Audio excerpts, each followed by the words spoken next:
अस्सलाम वालेकुम students. Introduction to yarn manufacturing के कोर्स में हम ब्लो रूम के हवाले से अपने डिस्कशन को कंटिन्यू करेंगे।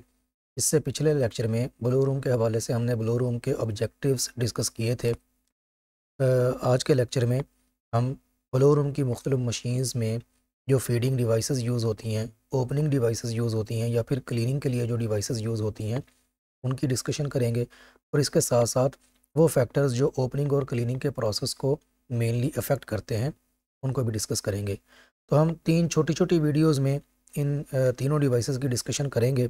जैसा कि हमने अपनी पिछली वीडियो में ये डिस्कस किया था ऑब्जेक्टिव्स डिस्कस करते हुए ब्लो रूम के, कि ब्लो रूम बेसिकली किसी एक मशीन का नाम नहीं है, बल्कि ये एक सीरीज़ ऑफ मशीन इसमें होती हैं, जिसमें ओपनिंग के लिए बेल ओपनर और उसके बाद प्री क्लीनिंग जोन, मिक्सिंग और ब्लेंडिंग जोन और फिर फाइन क्लीनिंग जोन तो होता है। तो हमने ऑब्जेक्टिव्स में डिस्कस किया था कि मेनली ब्लो रूम के ओपनिंग और क्लीनिंग मेन ऑब्जेक्टिव्स होते हैं। इसके साथ साथ मिक्सिंग और ब्लेंडिंग हमने करनी होती है, रेगुलराइजेशन करते हैं, जो कार्ड को फीड करना है मटेरियल, वो फीडिंग इस रेगुलर फीडिंग इसका ऑब्जेक्टिव होता है। तो मेनली जो ओपनिंग और क्लीनिंग के एक्शन हैं वो ब्लो रूम की मुख्तलिफ मशीन्स में हो रहे होते हैं। और जैसा कि पिछले लेक्चर में हमने डिस्कस किया था कि पहली मशीन से लेकर आखिरी मशीन तक जो ओपनिंग और क्लीनिंग का प्रोसेस है वो एक ग्रेजुअल प्रोसेस होता है। किसी एक ही मशीन में सारी की सारी ओपनिंग और क्लीनिंग का फंक्शन परफॉर्म नहीं कर दिया जाता। तो चूँकि हमारा ब्लो रूम का जो इनपुट मटेरियल है वो कंप्रेस्ड बेल होती है, इसको कंप्रेस्ड बेल की फॉर्म से एक लैब की फॉर्म में लाने के लिए मुख्तलिफ मशीन्स में से जब गुजारा जाता है तो जो ओपनिंग और क्लीनिंग एक्शंस की इंटेंसिटी है वो ग्रेजुअली इंक्रीज़ की जाती है ताकि फ़ाइबर स्ट्रेस में ना आए। तो इस ग्रेजुअल ओपनिंग और क्लीनिंग में जैसे जैसे फाइबर्स का टफ्ट साइज़ या गुच्छे का जो साइज़ है वो छोटा होता जाता है, वैसे वैसे ओपनिंग और क्लीनिंग बेहतर होती जाती है। तो सबसे पहले हम ब्लो रूम की, जैसा कि हमने कहा कि ओपनिंग और क्लीनिंग दो मेन एक्शंस होते हैं। तो हर मशीन को मटेरियल जिस अंदाज़ में प्रेजेंट किया जाता है, फीड किया जाता है, उसके मुख्तलिफ तरीके हो सकते हैं, और फिर जिस तरीके से उसको ओपन किया जाता है उसके भी मुख्तलिफ तरीके हो सकते हैं।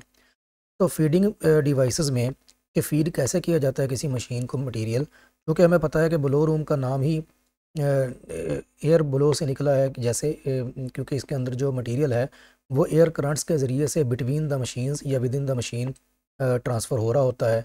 तो इसलिए इसमें जो मटेरियल के फीडिंग के तरीके हैं उसमें एक फ्री फ्लाइट मोड आता है, जिसमें कि मटेरियल को एयर करंट के ज़रिए से फीड किया जाता है। दूसरा कंट्रोल्ड या ग्रिप्ड फीडिंग होती है, जिसमें मटेरियल को ग्रिप करके या क्लैंप करके ओपनिंग डिवाइस को फीड किया जाता है। तो जो फ्री फ्लाइट मोड है फीडिंग के लिए, तो उसमें ये होता है कि जैसे एयर करंट्स के ज़रिए से मटेरियल ट्रांसफ़र हो रहा होता है, तो जो सक्शन पाइप है या वॉर्टेक्स है या ड्रॉप शूट है उसके ज़रिए से किसी मशीन को फ्री फ्लाइट मोड में मटेरियल जो है वो दे दिया जाए। जैसे कि यहाँ पे नज़र आ रहा है कि जो ओपनिंग रोलर है इसको जो मटेरियल की फीडिंग है वो एक डक्ट के ज़रिए से हो रही है, फिर मटेरियल रोल करता हुआ दूसरी साइड से वो निकल जाता है। तो ये तो है फ्री फ्लाइट मोड, इसमें मटेरियल को ग्रिप करके ओपनिंग रोलर को नहीं दिया जाता। तो जो दूसरा मोड है जिसमें कि मटेरियल कंट्रोल्ड फॉर्म में फीड किया जाता है या ग्रिप्ड फॉर्म में फीड किया जाता है, उसके कई तरीके हो सकते हैं कि मटेरियल या fibres are delivered to the beater और ओपनिंग रोलर इन ग्रिप्ड और क्लैम्प्ड कंडीशन।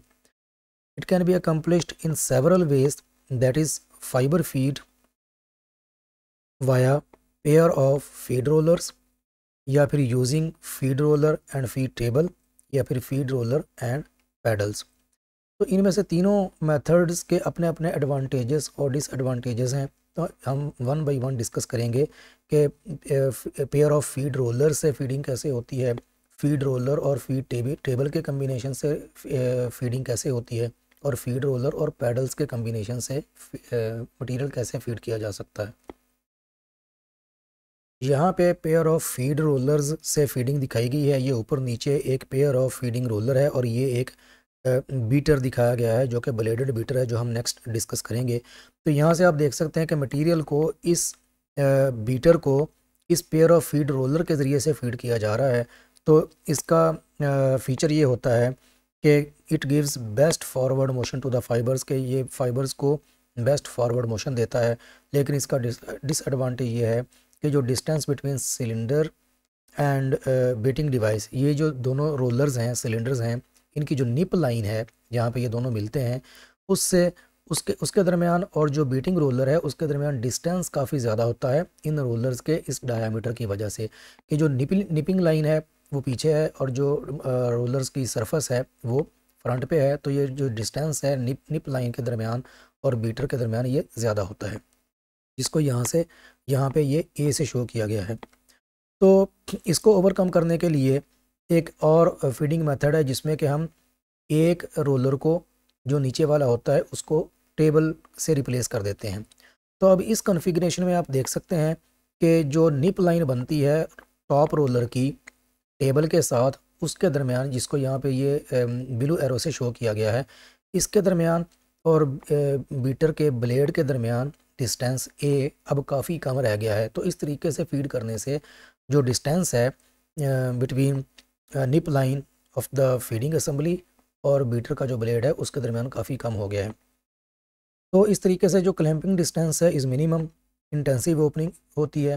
फिर grip over the entire width can vary, thick and thin fibre webs जो होती हैं उनके लिए इसका ये डिसएडवांटेज है कि पूरे टेबल की सरफेस के ऊपर जो वेब आ रही होती है पीछे से फाइबर्स की, वो ऐसा होता है कि कहीं पे ज़्यादा थिक है, कहीं पे थोड़ी सी थिन है।